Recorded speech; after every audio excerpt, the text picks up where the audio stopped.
Welcome back, investors. Jake here. Today's video is coming to you from a Hampton Inn outside of Salt Lake City. I successfully made it over the Rocky Mountains yesterday. For those of you who have traveled cross-country in January, you know that is an accomplishment.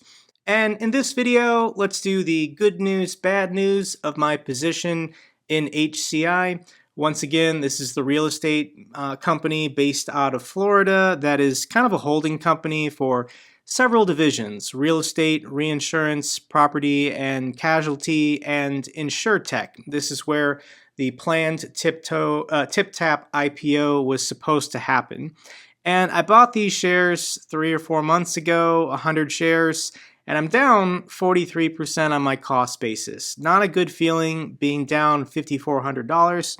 So let's talk about the press release that we finally got. Last couple of videos, I told you guys that HCI was going to have to put out a press release. And given that the price had dropped so much recently, I guess I should have more anticipated that this was a higher and higher likelihood of happening.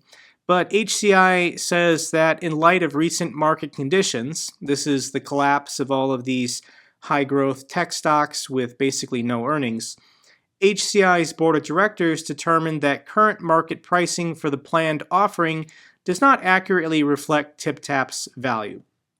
So once again, when a company is spun off for an IPO, it's the job of the banking syndicates to generate buzz and excitement with their institutional clients in order to sell IPO shares to them. This is all money at the IPO that goes to the company, and TypTap wanted this money. They needed this money to complete their nationwide expansion to all 50 states. Currently, I think they're only licensed and operating in 6 or 7. Florida was the testing ground for their software and service. They've once again expanded to 6 or 7. After getting the funding from a private equity company. I think the name was Centerbridge. So they're not getting the excitement from institutional clients to buy IPO shares. They're getting a lower dollar amount. I don't know what the interest was. I don't know what the value was. But given the sell-off of all these other companies the last 2 months, we'll just go ahead and do a couple examples here. This is Lemonade, which offers renters insurance. It's down 49% from its IPO and down 78% from its all-time high. Lemonade was an IPO. Hippo was a SPAC, and Hippo is a property insurance company based out of California, down 78%. So I definitely think with the performance of these 2 recent IPO and SPACs, in addition to other companies, that people were not interested in at this time in buying IPO shares of TypTap. So HCI definitely held off too long trying to implement all this. And I think they're going to have to delay at least a year. People are asking, well, if it's not happening this month, when is it going to happen? They're going to come back to this probably in January 2023 and see if market conditions are more favorable for their IPO. This also gives them more time to accumulate more data, considering how valuable potentially TypTap as its own company can be. So they said, we will continue to monitor market conditions over the next several quarters, and we'll move forward with a TypTap IPO when and if conditions are appropriate. So they're definitely looking to get the most money possible, and to do that, they have to go IPO at some point. So if you bought HCI shares, this is potentially a longer investment than you wanted, but the opportunity is still there. The argument that I've been making is still there.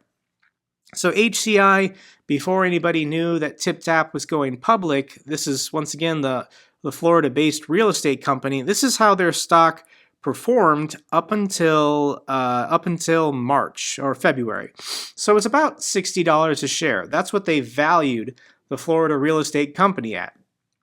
And then as soon as Centerbridge, the private equity company, gave HCI $100 million to expand TypTap nationwide, you saw the stock shoot up.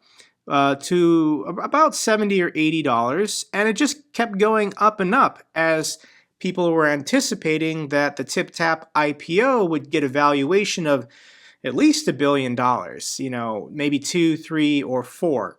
HCI's current market cap, including the valuation of all of their real estate stuff and TypTap, is right now only $723 million. Hippo, after it's collapsed 80%, is more valuable. Its market cap is $1.38 billion. Lemonade, after it's gone down 50%, is still valued at $2.17 billion. So HCI is still valued. It's undervalued tremendously, given that it's fallen. It's fallen 48% from its high of 136. I think my cost basis is 125. So yep, I bought at the top and then just rode it all the way down. So let's quick review the fundamentals and the technicals. So once again, you know more about this investment. And with the fundamentals, we haven't gotten their next quarterly earnings statement. This is due to come out, I guess, on March 9th. So that's still almost 2 months away. So nothing has changed since I made my last video. But when we look at their revenue, TypTap started taking off in early 2020 as they expanded across Florida, and their revenue has shot up huge. And if they've expanded to 6 or 7 states in the last 6 months, this revenue is going to shoot up pretty dramatically. You can look at their net income, and they've only had 3 negative quarters ever. 2 of them were because of hurricanes that hit Florida in 2017 and 2018.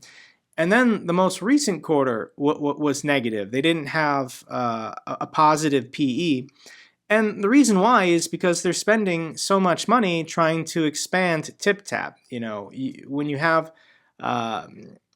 large costs expanding nationwide, it's hard to turn a profit. And that's what IPOs and startups do. They gather as much money as they can and they spend it all to grow the company. What other metrics that I want to show you real quick concerns the dividends. And this is part of the good news with owning or buying HCI right now is I don't see the downside risk being very high. If you buy this with a cost basis of $70, how much farther can it possibly fall? HCI is not like Lemonade or Hippo because HCI pays a dividend. The dividend yield is 2.27. So when the share price was 134, the dividend yield was closer to 1%. But as the share price goes down, the percent you get on the dividend goes up. So it's important to ask yourself, is the dividend safe? Is this company making enough money where they're not going to cut the dividend or cancel it? So if we go under assets and liabilities, we can look at, let's see here, their cash on hand. They need cash in order to pay that dividend every quarter. So all these pop-ups. So the cash is currently $572 million. That's a good amount. What's their long-term debt? This is the risk of HCI going bankrupt.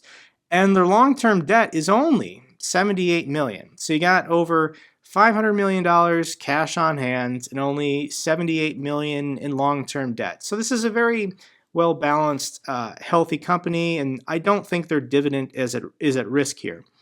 If you click on other metrics on macro trends, we can look at their dividend yield and their dividend payout over time. And you can see that HCI returns profits from the company to their shareholders, slowly increasing this dividend payout per share. So you can see that in the most recent 2 quarters, they paid $1.59 per share that you own, and they didn't increase it. And I definitely think they don't want to cut it because investors don't like that, but they're probably not going to increase it. They want to hold on to that cash to once again reinvest it all into TypTap to expand it nationwide. So the dividend is what is protecting the downside of buying potentially more shares of HCI at this time. Additionally, something really interesting and something I really like about HCI is when you go on FinViz, it'll show you insider ownership. And this is people who work for the company insiders. They own 57% of the shares. So company insider ownership is huge. All of these people are personally motivated to make sure that TypTap succeeds, that TypTap is profitable. They're the ones with the most to gain from this doing. Additionally, if you scroll down, FinViz will show you insider transactions. Insiders have to disclose when they buy or sell the company's stock. And the last time a company insider bought was March. This person, a director, bought only 335 shares. But nobody has sold. You know, given how high that HCI went, $130 a share, if you thought your own company's stock was overvalued, you could cash out. You could sell some of your position, and then if the share price came back down, you could buy back in for a nice profit. None of the company insiders are selling. They all believe that the valuation of HCI will go higher once TypTap proves its revenue growth. Final thing I want to mention to you guys why I personally haven't doubled up on my position in HCI is I don't think this share price is going anywhere. When you look at the technicals, it's stayed under its 20-day moving average since November, and I don't think the selling has stopped, even though I would argue that at its current price, it's a bargain, it's undervalued. There's nothing saying this can't go lower from the market being irrational about pricing the valuation of TypTap. I think this can definitely go lower than $70. And the reason why is because their next earnings statement coming on March 9th is going to be a mix of good and bad news. Good news, revenue growth is up for TypTap as they continue expanding nationwide. The bad news is they might have to halt the timeline of their expansion. They needed that $1 billion in IPO funding to expand to the other 44 states they're not currently operating in. So I think in this quarterly earnings statement, they're going to have to make some tough decisions. And they're going to say, we didn't get the money for the IPO. We're going to have to adjust our timetable when TypTap can expand to these other states. Additionally, they might have to go to more private equity firms to raise more money, and then they're going to have to give away future ownership of TypTap to those companies. Centerbridge gave them $100 million for basically a 9% ownership that valued TypTap at $900 million. So they might have to take on more funding to keep the expansion going, giving away more future ownership. That would be less ownership for the current HCI shareholders. Additionally, they might issue new stock. When we go to, let's see here, their shares outstanding, HCI does not like to issue new shares and dilute their current shareholders, but they might make the argument that they got to do it. In order to keep TypTap on schedule to get it expanded, they might have to dilute the current shareholders by issuing new company stock. That is a risk, that is a possibility. Additionally, I don't think they're going to cut the dividend, but they could make that announcement. They could say, the cash that we have, we need all of that money going into TypTap, so we're going to temporarily suspend the dividend so that we can use that money to keep expanding. I don't think they'll do that, but it's a possibility. Once again, just exploring what are the most extreme downside risks that we're going to get in this March quarterly earnings statement that they're going to put out.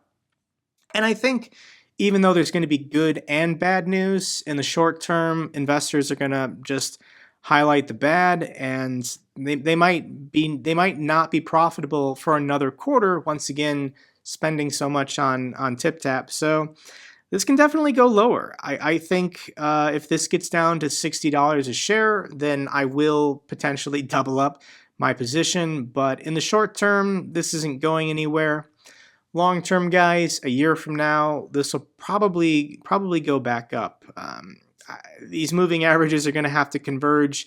The price is going to have to stabilize. These are the same things I say in all my videos, but the technicals in the short term are going to drive this stock.